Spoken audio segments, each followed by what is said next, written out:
আমার স্বামীর নিষ্ঠুর ভাবে হত্যা করছে। আমি সবার ফাঁসি চাই।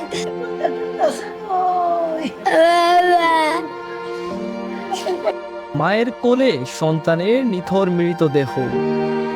কথা ছিল আসছে ঈদের পর আনন্দ ফুর্তি করে বিয়ে দিবেন ছোট বোনকে।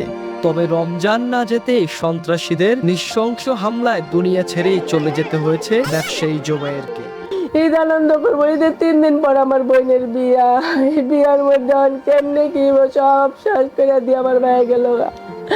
ঈদের আনন্দ সব মাটি করে দিয়া সব ছেড়ে গেল ভাই। স্বজন হারানোর শোকে কাতর পরিবারের কষ্ট বোঝানোর ভাষা ব্যক্ত করতে পারছেন না কেউ। মানসিক ভারসাম্যহীন ছোট শিশু আউ বক্কর বুঝে গিয়েছে আর কখনোই বাবা ঘরে ফিরে বুকে নিয়ে ঘুম পাড়াবে না তাকে। আমি শুনতে যাবো, বুঝিনি জানা দিল বাবা। আমার বাবা অনেক আরো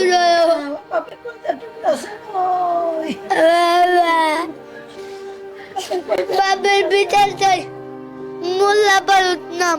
স্বজনদের দাবি দোষীদের অতি দ্রুততম সময়ের মধ্যে সর্বোচ্চ শাস্তি নিশ্চিত করা হোক। আমার প্লান বিচার চাই।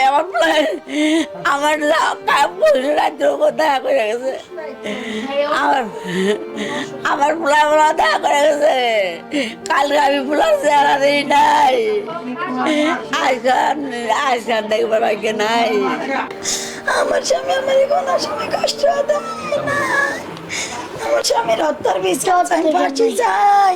আমি ন্যায্য বিচার চাই। আমি যারা যারা এই করছে, অত্যাচার করছে, আমার স্বামীর নিষ্ঠুর ভাবে হত্যা করছে, আমি সবার ফাঁসি চাই। আমি সবার ফাঁসি চাই। আমার এই প্রতিবন্ধী পোলাটারে নিয়ে আমি কেমনে চলো? ওর সময় কেমনে যাই? ওর ভবিষ্যৎ কি?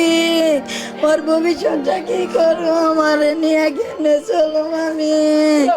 ওর প্রতিবন্ধী, ওর ভবিষ্যতে কি আছে? আর ভবিষ্যতে আমার স্বামীর হত্যার ফাঁসি চাই। যারা যারা এই করছে, আমার স্বামী নিষ্ঠুর ভাবে মারছে, সবার ফাঁসি চাই।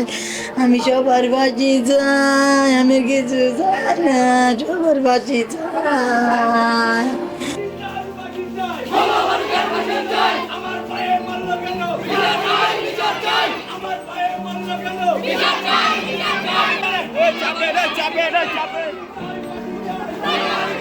রিফাত হোসেন, কেরানীগঞ্জের আলো, ঢাকা।